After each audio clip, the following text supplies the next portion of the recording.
Okay, hello. So I got a lot of questions on how to get the look that I got in the shots on Facebook. So what I'm going to do here is show you how I did that.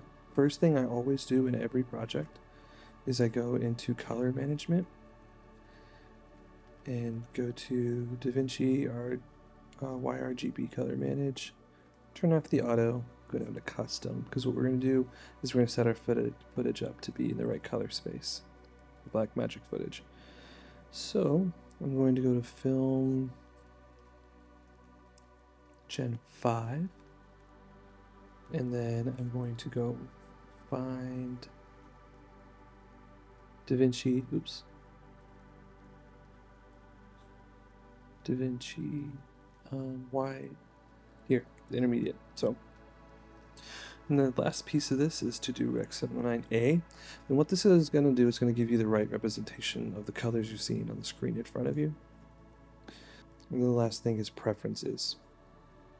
And we're going to go to memory. I like to put, unless I'm doing fusion, I bump this up, but if I'm not doing fusion, I'm going to leave it down. And then I'm going to go to general, and I'm going to make sure that I have Mac color profile viewer and template precision on. Save that. So now we can find our clip right here. I'm going to drag it into my timeline. I'm going to edit this in 1080, mainly because I don't want anything slowing me down with playback. I'll up it to 4K once I'm done. Find a spot that I like. The words, I want the color on the lights on, so I'm going to jump over to the color tab, go to camera raw settings, and go to clip.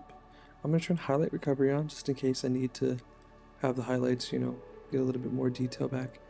And I think the next thing I'm going to do here is I'm actually going to move the temperature up quite a bit. You know what? I think I'm going to do 5600. Yeah, that's where I want it. It's bringing out more of the greens, more of the warmer tone there. I'm going to leave it on Gen 5 color science. We already did the color space in the other settings, so we don't have to change it there. Next thing I'm going to do is find the warm temperature. For me, it's about right there. Now again, this whole process is about trial and error and going through. Then I will look at my scopes and see where I'm at. So some people just bring them down, but what I'm going to do instead is I'm going to actually bring the mids down. And I bring it down just enough to where, so this is where it was, to where the highlights start to leave the cars, because I know I'm going to boost it later. And then I'm going to look into the shadows, and I'm going to pull those down just until I see the detail come back. Yeah. If you hit Z, it puts the image back where it originally was. So there's our shot for right now. Now I'm going to jump into color. Something that I really like to use is this color warp. It allows me to push the colors where I like to go. So I'm going to grab this blue and I'm going to make it more green turquoise look, because I like that. But I don't want the lighter colors of blue to do that and the purples to shift. I just want, yeah. So here we are already, before, after. We're getting close. I'm going to pull the greens down a little because I don't really like, well, a lot, because I don't really like to have like bright green and dark greens in my color. And now I'm going to shift this orange over into the red a little more. And I'm looking at these lights and these tree lines, because here it was before, until it gets to the color I want, which is this almost like this burnt orange, but not a bright one. And then I'm going to shift Yep, right there. So I'm liking this color here. Okay, I'm going to make another node in Serial, and what I'm going to do with this is I'm going to adjust this again.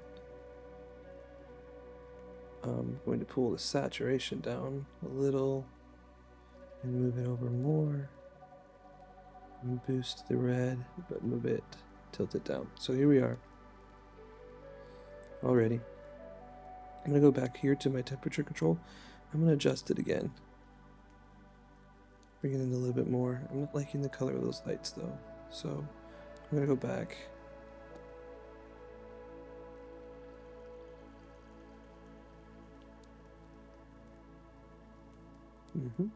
All right, now I'm going to go into this wheel one more time and start to pull in the things that I like. I'm going to boost the mids a little bit, boost the highlights a little tiny bit. And then one thing that I really like to do for the shadows is I go to this dark area and I hit the exposure just to give it that cleaner low end black.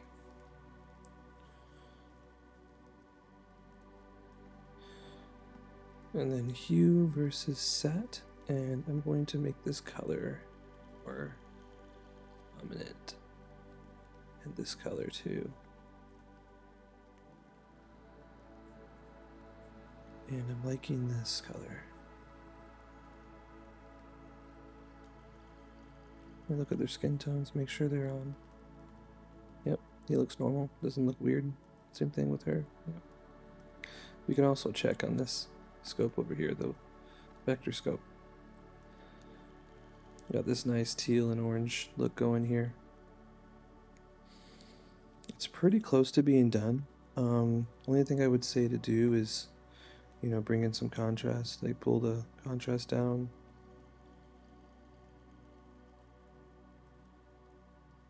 That's looking nice. I might pivot more towards the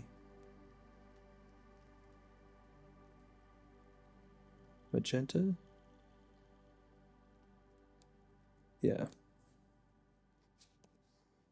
So there's a look you could go from that to that.